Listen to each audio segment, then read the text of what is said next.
eu quero convidar vocês a abrirem suas Bíblias em Atos capítulo 15. Atos capítulo 15. Eu preguei sobre Atos 15 na semana passada e vou voltar a pregar novamente, mas num outro contexto e no outro bloco de versículos, especificamente do verso 36 ao verso 41.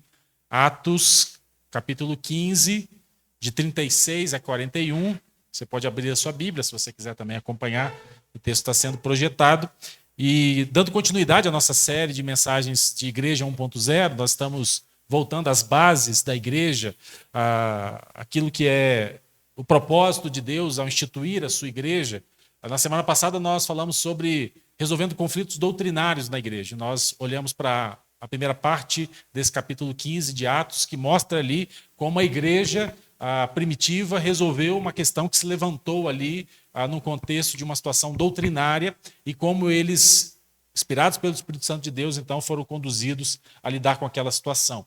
Hoje, eu quero, dando continuidade na série Igreja 1.0, falar sobre diferenças de personalidade, diferenças de preferências, de gostos e de métodos dentro da igreja. E não só dentro da igreja, porque, na verdade, nós sabemos que a possibilidade do conflito ela acontece dentro da igreja, mas também na família, no trabalho, onde quer que nós estamos lidando com pessoas, nós temos a possibilidade do conflito. Então, sem dúvida nenhuma, esse texto nos ajuda a como lidar com todas essas situações, seja no contexto pessoal, individual, relacional, familiar, no trabalho, mas principalmente e especialmente no contexto da igreja, a qual todos nós estamos inseridos.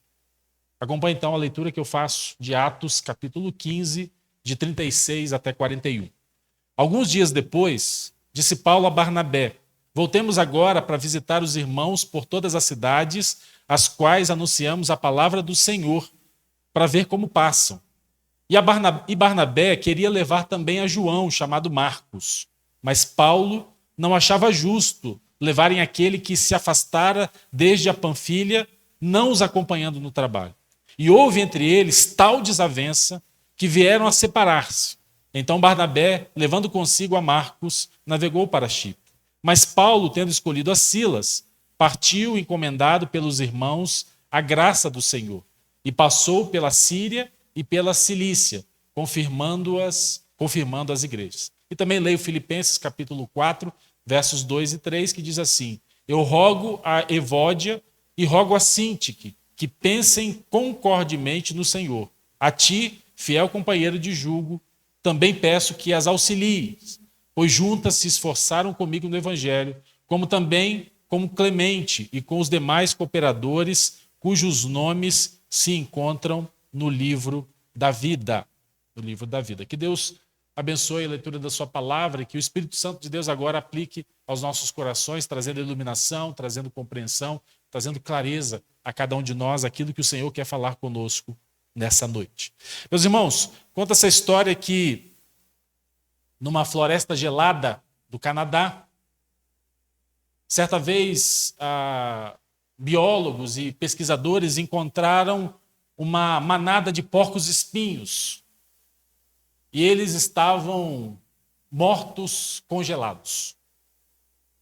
E aquele fenômeno, claro, chamou a atenção dos pesquisadores, que passaram então a investigar aquela situação, o porquê deles terem morrido congelados, porque eles são animais nativos daquela região, então naturalmente já preparados para passar por situações assim, de um frio extremo, de um frio severo. E eles perceberam que os porcos-espinhos eles estavam próximos uns dos outros. Mas eles não estavam tão próximos assim, de maneira que um pudesse aquecer o outro, um pudesse esquentar o outro.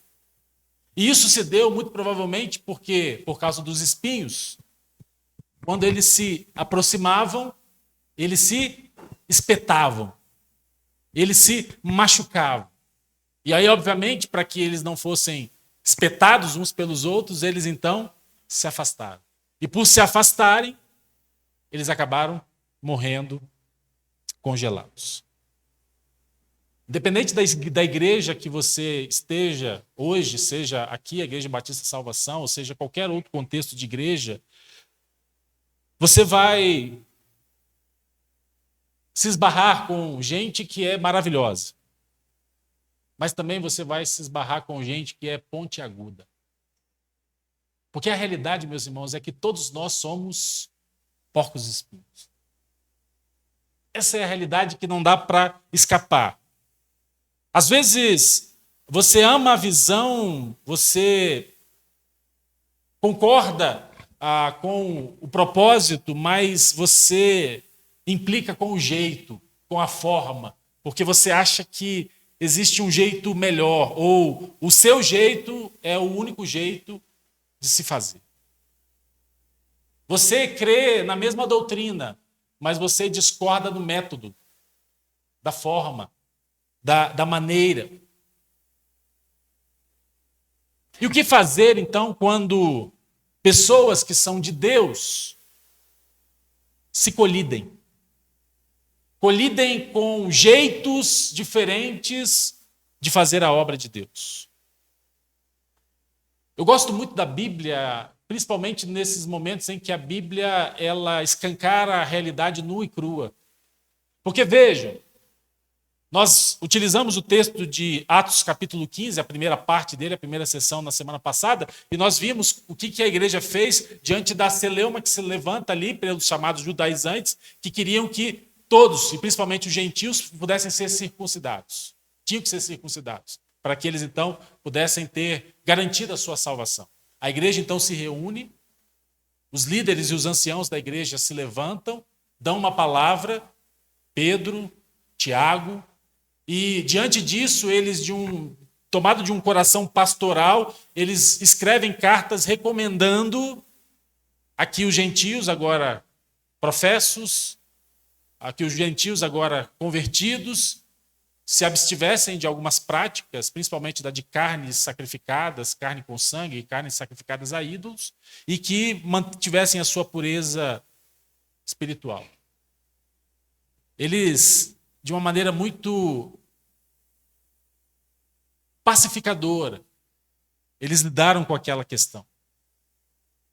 E nós vimos na semana passada, então, que Atos capítulo 15, a primeira parte, se torna para nós um paradigma de como nós devemos lidar com situações de divergência doutrinária. Mas percebam, pouco tempo depois, ou no mesmo capítulo, nós vemos aqui dois homens, dois gigantes da fé, Paulo e Barnabé, homens que Deus já estava usando de uma maneira exponencial no crescimento na obra, e eles têm uma divergência, e não foi uma divergência pequena, não foi uma divergência simples, porque o texto é muito claro em dizer para nós o seguinte: olha, houve entre eles tal desavença que eles, inclusive, se separaram. Que eles, inclusive, agora um foi para um canto e outro foi para outro canto. A Bíblia é muito honesta em nos mostrar, em textos como esse, que, sim, as pessoas podem se colidir no jeito de fazer a obra de Deus, com entendimentos diferentes, com opiniões diferentes. E Atos capítulo 15 não esconde a tensão que acontece, como eu disse, entre dois gigantes na fé, que foram Barnabé e Paulo. E a Bíblia é tão honesta que o Espírito Santo inspira, então, Lucas, porque nós sabemos que toda a Escritura foi inspirada por Deus, pela obra do Espírito Santo, pela ação do Espírito Santo. O Espírito, então, inspira Lucas a registrar aqui esse embate, para ensinar a mim e a você como manter a unidade da igreja e continuar servindo apesar das diferenças. Como eu disse, Atos 15 começa com o Concílio de Jerusalém. O evangelho ali ele é confirmado e reafirmado através da salvação pela graça em Cristo, sem obras da lei. A doutrina ela é firmada, a missão da igreja ela é retomada. E na sequência, então, do texto que nós lemos, não surge entre eles um conflito doutrinário. O que surgiu ali foi um conflito relacional, um conflito de equipe, um conflito de estratégia.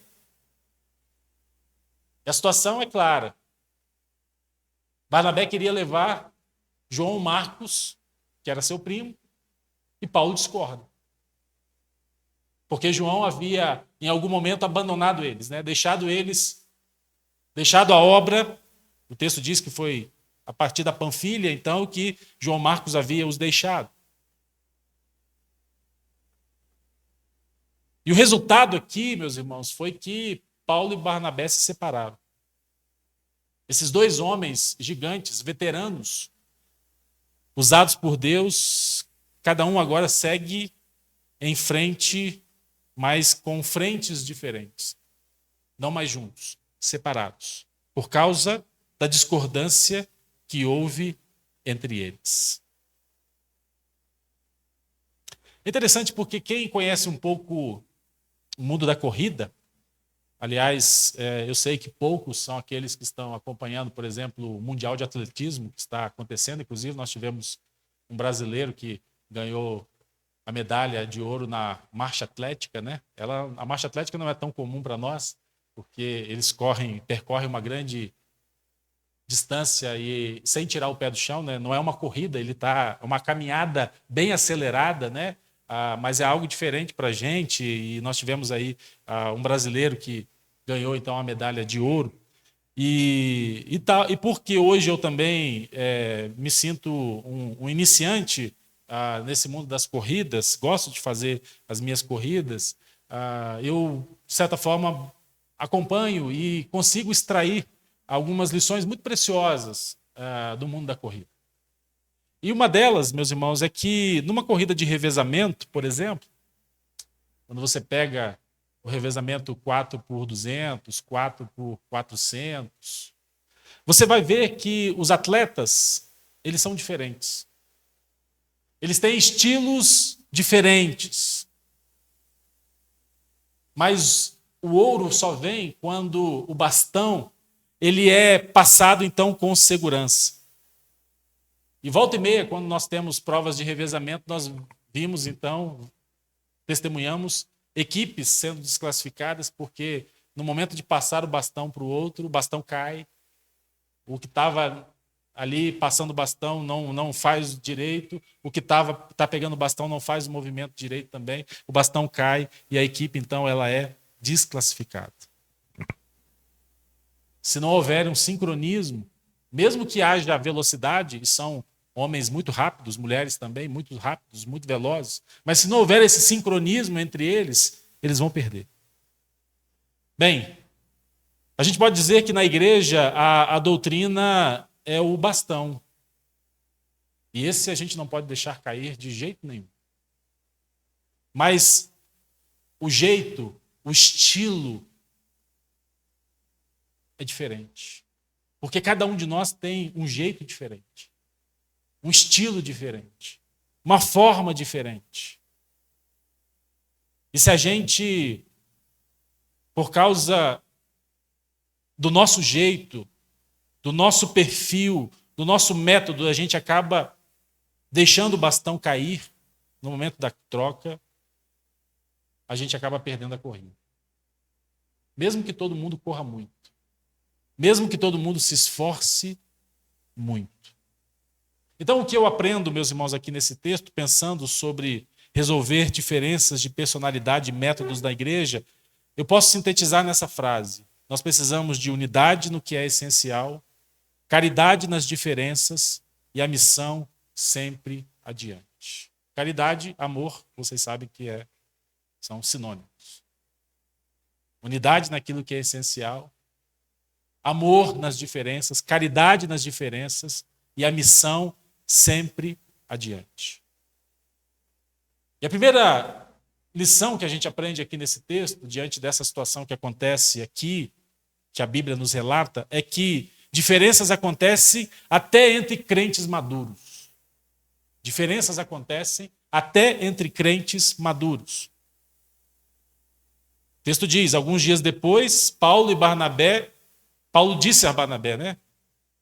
Voltemos agora para visitar os irmãos por todas as cidades das quais anunciamos a palavra do Senhor, para ver como passa. E Barnabé queria levar também a João, chamado Marcos, mas Paulo não achava justo levarem aquele que se afastara desde a Panfilha, não os acompanhando no trabalho. Paulo então propõe aqui que eles então retornassem, eles voltassem e empreendessem uma nova viagem missionária, mas agora com o propósito de visitar as igrejas que eles haviam plantado, as cidades por onde eles haviam passado, plantando ali as igrejas. Barnabé concorda com a viagem, concorda com o propósito da viagem e decide levar João Marcos. E Paulo discorda. E a discordância de Paulo foi por prudência estratégica. Paulo disse, olha, eu não confio nesse momento mais em João Marcos porque ele nos abandonou a partir da Panfilha. Então, eu perdi a confiança nele. E nessas viagens nós precisamos de uma equipe comprometida, de uma equipe engajada. Somos poucos, então precisamos de ter confiança um no outro, porque há muito trabalho para ser feito. E pelo fato de João ter nos abandonado, eu não tenho mais confiança nele. Essa é a síntese daquilo que Paulo expressa aqui. Percebam, não havia nenhuma heresia entre eles. Não havia nenhuma situação de divergência doutrinária. O que acontece ali é apenas uma avaliação da equipe. Paulo, por prudência, faz uma avaliação de confiabilidade, de histórico, de perfil. E ele entende que João Marcos não era a pessoa ideal para estar com eles naquela viagem.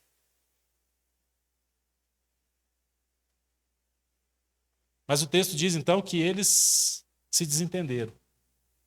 Dois homens maduros, dois gigantes na fé.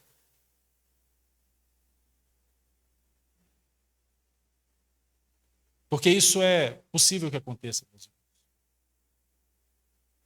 Eu fico pensando, por que eles não fizeram, por exemplo, aquilo que o próprio Paulo, algum tempo depois, e talvez Paulo tenha feito isso porque, olhando para aquela situação, fazendo uma avaliação daquela situação, Paulo entende que talvez eles pudessem agir de uma maneira diferente. E eu falo isso porque no texto de Filipenses, o que Paulo faz?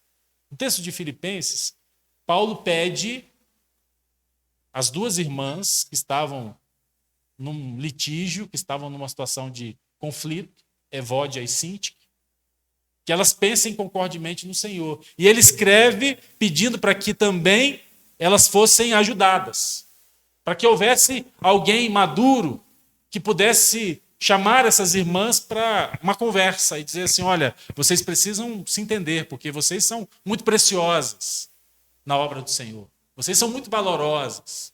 Vocês não podem viver agora esse conflito, ou viver permanentemente a tensão desse conflito. Vocês precisam pensar concordemente. Perceba que eles não fazem isso aqui. Eles não chamam algum ancião da igreja ou os líderes da igreja para que pudessem intermediar aquela situação. Não. Eles brigaram e brigaram feio. Gente. A gente olha o texto assim, né?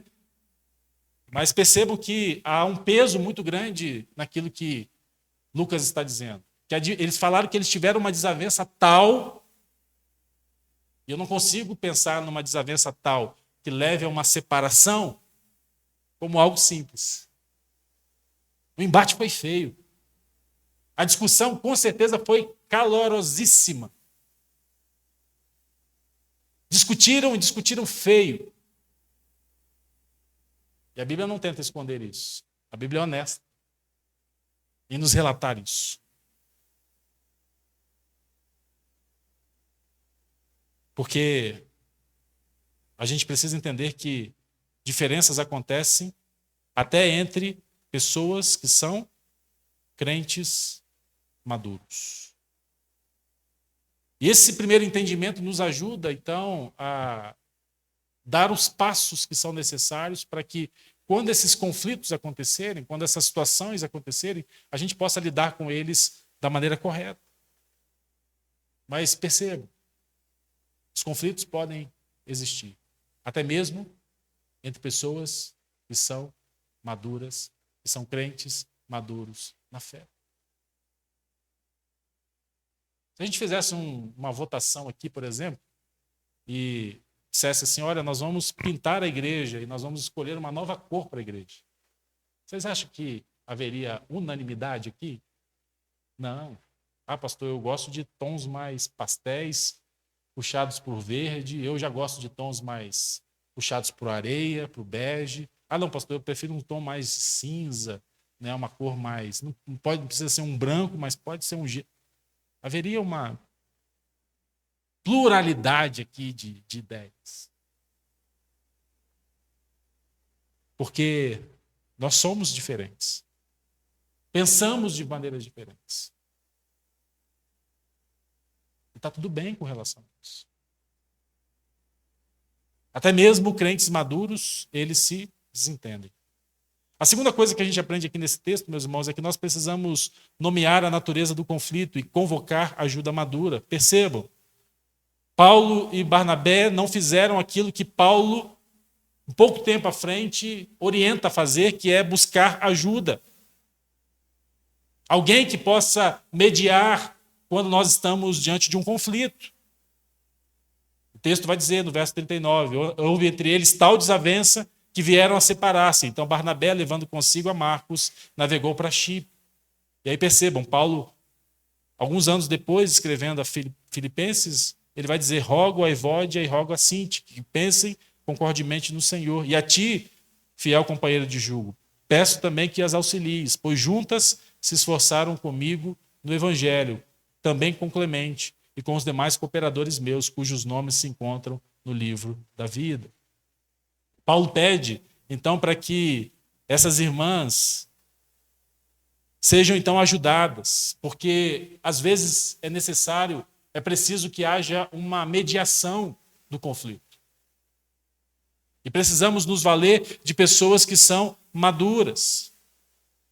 E quando eu penso, meus irmãos, nesses conflitos que estão relacionados à nossa diferença de personalidade, as diferenças de preferências, de gostos, de métodos, de formas, eu preciso começar a fazer alguns questionamentos. E o questionamento é esse, primeiro. É algum pecado que está ali sendo discutido? Alguma situação de prática pecaminosa? É alguma coisa de consciência? Vocês lembram, por exemplo, Paulo, quando escreve Coríntios e Romanos também, ele fala sobre a questão da carne sacrificada aos ídolos, né? Que era uma situação do contexto daquelas cidades. Vocês sabem que naquela época não havia açougues, né? As carnes eram vendidas em praças públicas, em feiras. E, naturalmente, pelo contexto pagão daquelas cidades, muitas das carnes, primeiro, elas eram levadas aos templos pagãos, elas eram sacrificadas aos ídolos, eram oferecidas aos ídolos, e o que sobrava, então, eles levavam depois para as feiras para serem vendidas. E aí começou-se a ter uma contenda, né? Uma situação ali de divergência. Porque alguns achavam que não tinha problema nenhum comer a carne sacrificada aos ídolos, outros achavam que Paulo vai dizer, olha, realmente não há problema nenhum, porque não é aquilo que entra que contamina o nosso coração. Mas se você chega na casa de alguém e você sabe que aquela carne foi sacrificada a ídolos, talvez para não gerar uma situação de escândalo, deixe de comer a carne por amor ao seu irmão. Perceba, ali era uma questão de consciência, não era uma questão de pecado. Mas a atitude precisa ser sempre uma atitude de amor, em que se eu tiver que abrir mão do meu direito, da minha preferência, do meu gosto, por causa do meu irmão, eu devo fazê-lo. Então, se a gente estivesse aqui, continuando a nossa pesquisa de opinião, em dizer que eu defendendo a ideia de que as paredes tinham que ser brancas, e a irmã Maria Amélia dizendo, não, pastor, não vamos continuar com essa parede do jeito que está, eu preciso olhar para ela e dizer assim, por amor à irmã Maria Amélia, vamos continuar com a parede do jeito que está. É assim, meus irmãos. Porque não é uma questão de doutrina. Não é uma questão de pecado. É uma questão de consciência. Ou uma questão de preferência.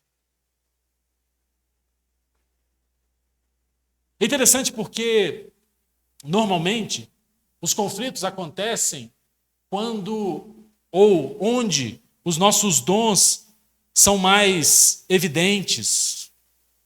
Porque, é claro, normalmente naquilo que eu tenho maior entendimento, até mesmo pelo dom que Deus me deu, pelas capacidades e nós sabemos que o Espírito Santo coloca em cada um de nós pelo menos um dom, uma capacidade. A tendência é, claro, que naquele dom que eu tenho, então, se eu tenho. Vou pegar o Virgílio agora de exemplo, né? O Virgílio tem um dom de evangelismo. Ele é um evangelista.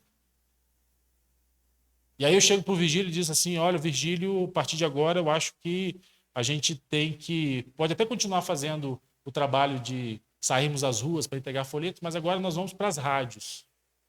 Nosso trabalho vai ser na rádio. E o Virgílio, não, pastor, eu entendo que a gente tem que continuar entregando folheto da rua. E eu digo para ele, não, a gente tem que agora ir para a rádio, a gente tem que mudar o método, a gente tem que mudar a forma. E aí ele vai, pelo dom que ele tem, ele vai enumerar uma série de argumentos para continuar mantendo a posição dele. Percebo, normalmente os conflitos acontecem aonde eu tenho um dom, aonde eu tenho uma capacidade. E principalmente dentro daquele dom, dentro daquela capacidade. Se há uma divergência, a minha tendência, então, é se levantar em conflito contra o meu irmão. Eu preciso, meus irmãos, nós precisamos, na verdade, buscar sempre a conciliação. A conciliação. Às vezes vamos precisar ter conversas difíceis. Perceba que o embate entre Paulo e Barnabé foi sério. A divergência foi séria. Mas nós precisamos buscar sempre a conciliação. A palavra de Deus nos diz em Efésios capítulo 4, verso 29, não saia da vossa boca nenhuma palavra torpe, e sim unicamente a que for boa para a edificação, conforme a necessidade.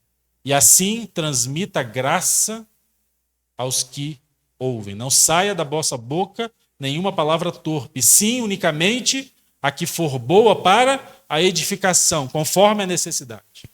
Eu tenho pensado muito nesse texto, meus irmãos, porque esse texto diz que aquilo que eu falo precisa ser sempre com o propósito de edificar dentro dos momentos de necessidade.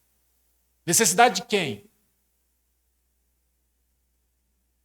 De mim, que sou aquele que fala?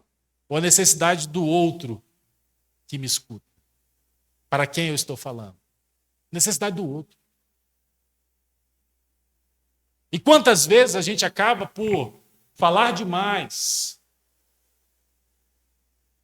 ou por falar com motivações e sentimentos baseados nas reações que a gente não edifica conforme a necessidade do outro.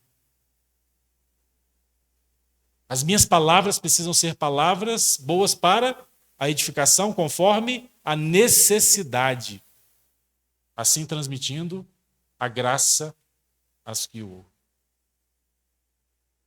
Precisamos entender que, em primeiro lugar, divergências podem acontecer até mesmo em pessoas, em cristãos maduros. Precisamos nomear a natureza do conflito, precisamos convocar ajuda madura em muitas situações. Paulo e Barnabé não fizeram aquilo que deveriam ter feito. E aí, nesse ponto, eu, de certa forma, audaciosamente, posso dizer que os dois erraram. Que os dois erraram.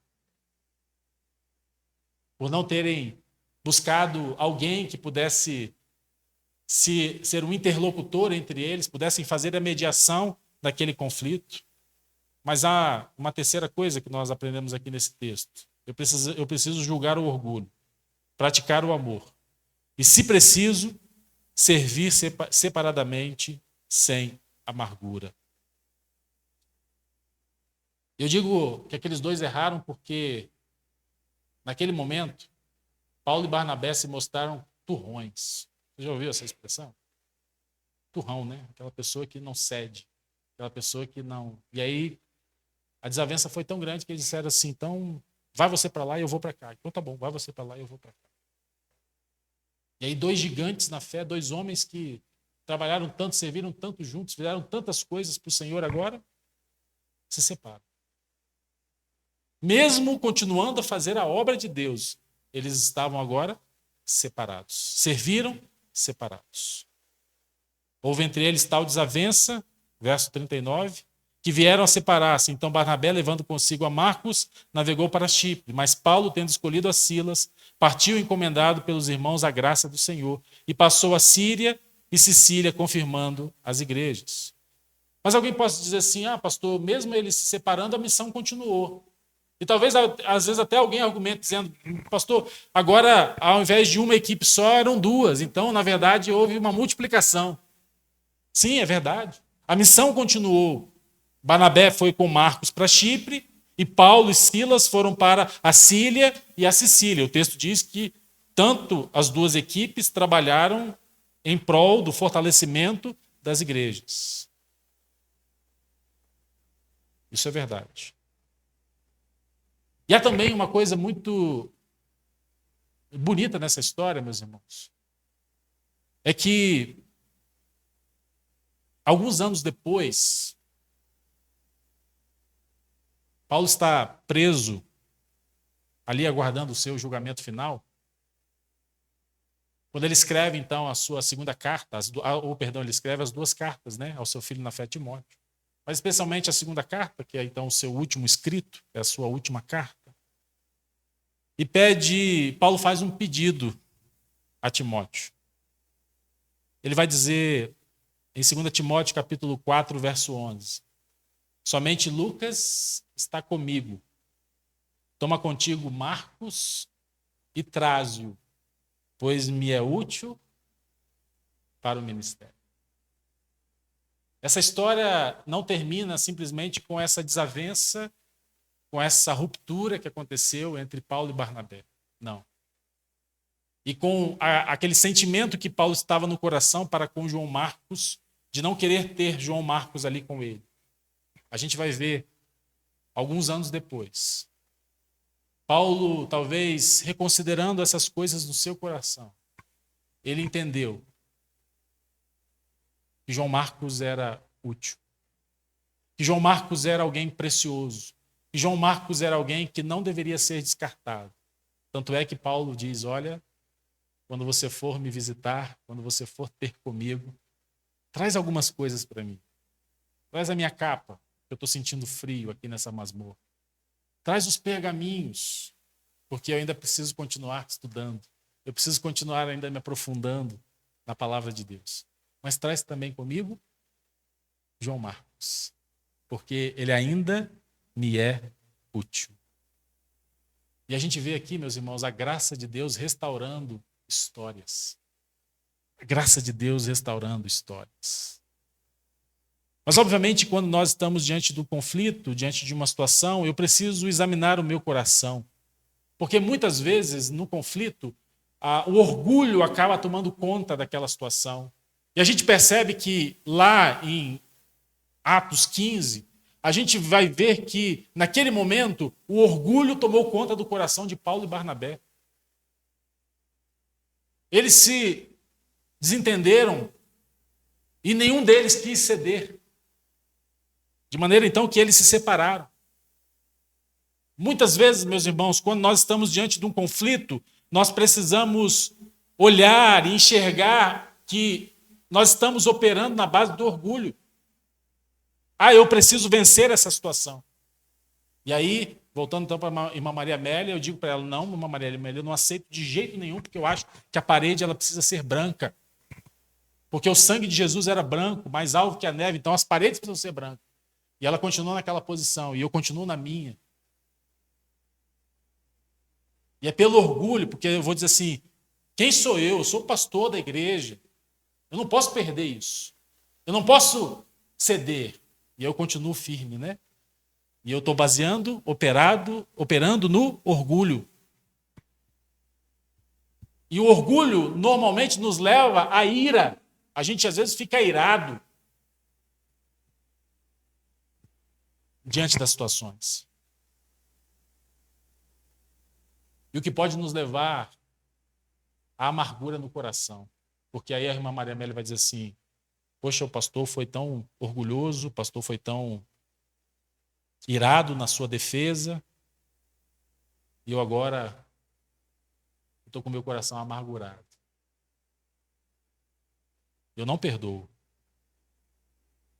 Porque ele não foi gentil ao tratar daquele assunto, daquela situação. Percebam, meus irmãos, tudo começa com orgulho. Eu preciso vencer, eu preciso provar, eu não perdoo. E nós precisamos avaliar os nossos corações. Às vezes, a melhor situação que a gente pode fazer diante de um conflito é quando nós percebemos que naquele momento não será possível chegarmos a um acordo, é pararmos ali e dissermos então um para o outro: olha, eu vou orar por você e você vai orar por mim, para que Deus então trabalhe nos nossos corações, para que o Espírito Santo tenha trabalho nos nossos corações. Eu preciso me colocar diante das situações, meus irmãos, também sem fofoca, sem levar o assunto que não compete a outras pessoas, compartilhando daquilo que acontece, sem torcer contra. Tem gente que é assim, né? Diante de uma situação, ela até, no final, ela cede. Ela diz assim: não, pode fazer aí, então, do jeito que você está querendo. Mas ela fica ali torcendo para que o negócio dê errado, né? Para que a coisa saia errada, para dizer assim: tá vendo? Eu não falei que o evangelismo tem que ser com entrega de folheto? Não é ir para a rádio, não é ir para a televisão, não é ir para a internet, né? Fica com aquela atitude. Ele até diz que concorda, mas no coração é igual a história da menininha, né? A menininha, tamanho da Helena, assim, que foi para o culto. E havia um momento de oração que o pastor pediu, então, para que todos ficassem em pé. E a garotinha do lado dos seus pais, os seus pais disseram para ela: fica em pé. Ela disse: não vou ficar em pé. E os pais continuaram insistindo com ela: fica em pé. Ela disse: eu não vou ficar em pé. Ao que a última vez o pai, já falando grosso, quase que dando um beliscão nela, ela então se coloca de pé. Ela disse: eu estou em pé, mas por dentro eu estou sentada. É assim que às vezes a gente trata na obra de Deus, né? Quando as coisas não saem do meu jeito, da maneira como eu aprovo. Eu concordo, mas por dentro eu estou torcendo para que dê tudo contra. Meus irmãos, a minha fala precisa ser sempre para honrar o outro, nunca para denegrir, nunca para rebaixar, nunca para falar mal. Lembram do texto de Efésios? Que a nossa fala seja uma fala para edificação. Que a gente fale com graça, de acordo com as necessidades. E a última coisa que eu aprendo nesse texto, meus irmãos, é que eu preciso transformar a crítica em contribuição. O texto de Efésios vai nos dizer que o corpo precisa estar alinhado, ajustado. Ele vai dizer: de todas as juntas, cresce e edifica-se a si mesmo em amor. Efésios 4,16. Na medida em que cada parte realiza a sua função. Percebam, o texto diz que o corpo cresce na medida em que cada parte realiza a sua função. Como eu disse, muitas críticas normalmente revelam dons. Por exemplo, quem reclama de desorganização geralmente tem o dom da administração. Eu, por exemplo, esse é um dos dons que Deus me deu. Então eu fico incomodado, sim. Eu fico incomodado se as cadeiras não estão alinhadas. Eu fico incomodado com o aspecto geral do espaço, do ambiente. Eu fico incomodado com essas coisas. Percebo? Mas eu não posso simplesmente chegar agora, chamar o Isaac aqui na frente: ó, Isaac, e está tudo desorganizado aqui. A gente precisa dar um jeito nessas coisas. Percebam que aquilo que eu estou criticando normalmente é aquilo relacionado com um dom que Deus me deu. E se Deus me deu esse dom, então eu chamo o Isaac para dizer assim: Isaac, nós vamos fazer isso juntos. Nós vamos organizar esse espaço juntos. Porque esse é o dom que Deus me deu. E o dom que Deus me deu, Ele me deu para o serviço do outro, para a edificação do outro. Quem sofre, meus irmãos, com a dor alheia, tem um dom da misericórdia. Não é? Há um livro muito interessante do pastor Bill Hybels, que foi durante muitos anos pastor de uma das megas igrejas nos Estados Unidos, a Willow Creek. Eu tive a oportunidade de conhecer essa igreja em 2019. E o título do livro do pastor Bill Hybels é Descontentamento Santo. Descontentamento santo. Qualquer coisa que você esteja descontente no seu coração, na igreja, e não só na igreja, seja na sua família, no seu trabalho, é ali que Deus quer usar você. É ali que Deus quer que você seja bênção. O problema é que muitas vezes a gente se coloca naquela posição em ter um descontentamento com alguma situação e a gente chama o outro para dizer, olha, tem esse problema aqui na igreja. E eu acho que tinha que ser diferente. E aí a gente transfere a responsabilidade para o outro. Ah, não, eu vou lá procurar o pastor para dizer para ele que o culto está começando muito atrasado. E eu sou alguém de muita organização, de muita pontualidade. E aí eu vou lá, pastor, tem que ser assim, assim, assim, assim, assim. Percebam?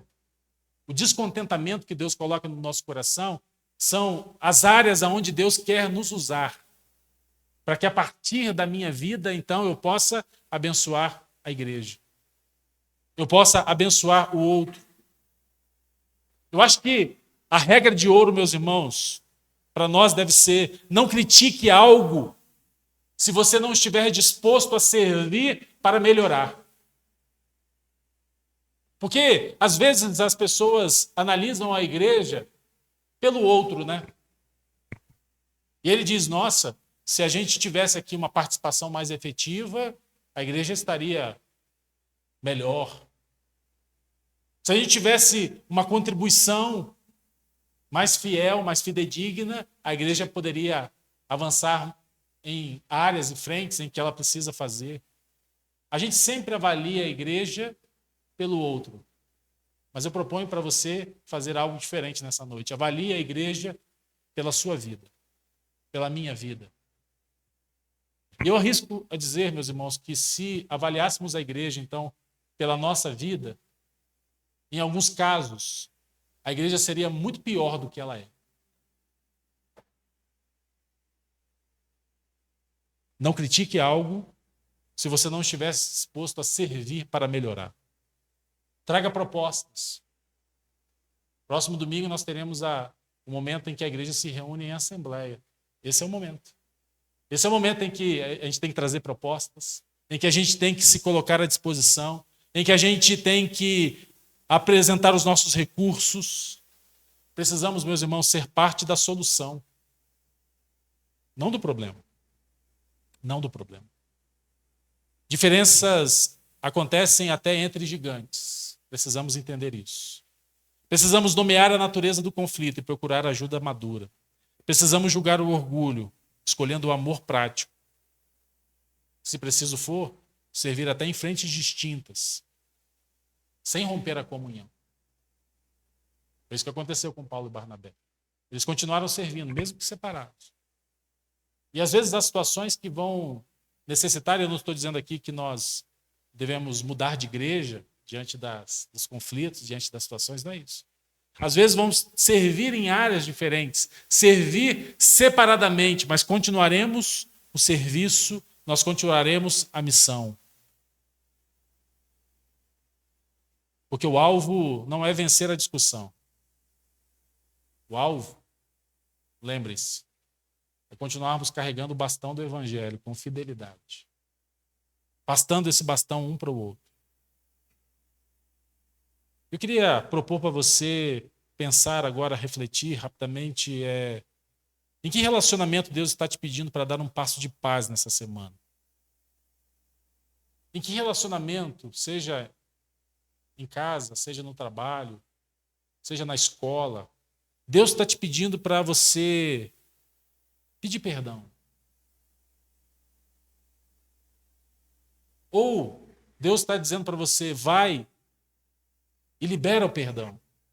Mesmo que aquela pessoa não tenha vindo reconhecer o seu erro, reconhecer a sua falta. Aquela conversa honesta, sabe, que você está precisando ter, talvez seja com seu marido, seja com a sua esposa, seja com o seu filho, seja com o síndico do seu prédio, seja com o seu vizinho de porta, seja com o seu colega que trabalha do seu lado, e que você está adiando, que você está jogando para frente. Aquela pessoa que você deveria essa semana procurar para dizer assim, olha meu irmão, você é uma bênção para mim. Você é uma bênção para a igreja. Ao invés de criticar, ao invés de apresentar apenas o seu descontentamento,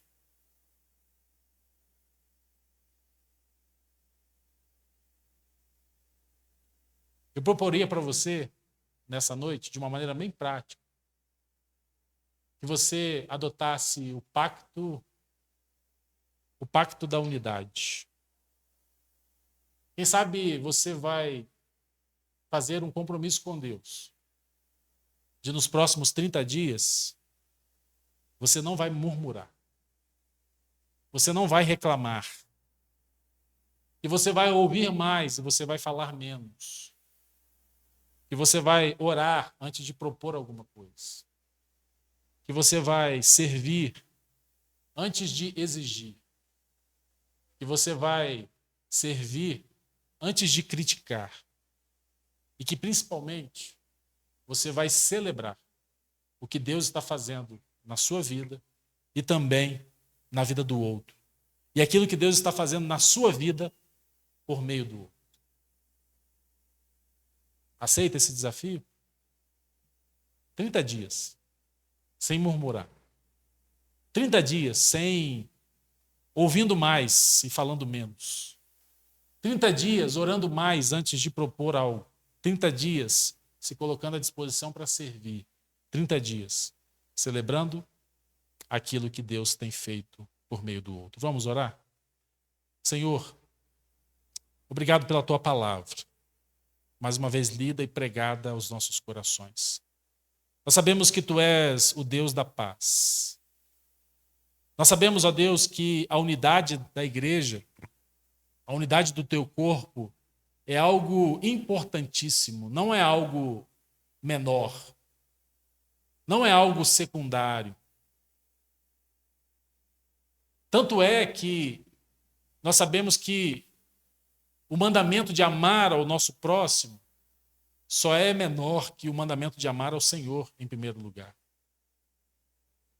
Devemos amar o Senhor com todo o nosso coração, com toda a nossa alma e com todo o nosso entendimento. Nós devemos amar ao nosso próximo como nós amamos a nós mesmos. Por isso, Senhor, coloque em nós o teu coração. Dá-nos, ó Deus, mansidão. Dá-nos, ó Deus, sempre humildade. Dá-nos, ó Deus, a capacidade, o discernimento de separarmos o essencial daquilo que é gosto, daquilo que é preferência. Dá-nos, ó Deus, a coragem para falarmos a verdade em amor. Sempre a verdade e sempre com amor. Mas dá-nos também, ó Deus, a humildade de reconhecermos para pedirmos perdão. E também, ó Deus, para concedermos perdão a todos que nos têm ofendido. Mas dá-nos também, ó Deus, a graça do Senhor, para que a gente possa continuar como cooperadores diante do Senhor. Ainda que em frentes diferentes, mas sem amargura no coração, sem peso, sem torcida contra. Por isso, Senhor, nessa noite que o Senhor vem falar conosco, a nossa oração é que o Senhor nos restaure. Restaure, Senhor, famílias. Restaure, Senhor, equipes de trabalho. Restaure, Senhor, casamentos. Restaure, Senhor, ministérios. Restaure, Senhor, pessoas que estão afastadas, que estão distantes umas das outras. Que a nossa unidade, Senhor, se torne visível e que o Evangelho de Jesus, esse sim, possa ser levantado como bandeira da nossa essência, da nossa unidade, da nossa missão. Fortalece-nos, ó Deus. Fortalece-nos para a missão. Abençoa, Senhor, a tua igreja. E que, ó Deus, trazendo esse entendimento no nosso coração, possamos praticar aquilo que a tua palavra nos orienta. Que não sejamos somente ouvintes, mas que também sejamos praticantes da tua palavra. De maneira que a tua igreja, ela prossiga sendo fortalecida pelo Senhor mesmo, no cumprimento da sua missão. E que o amor uns aos outros seja a nossa principal marca, a nossa principal característica. Amor que não abre mão.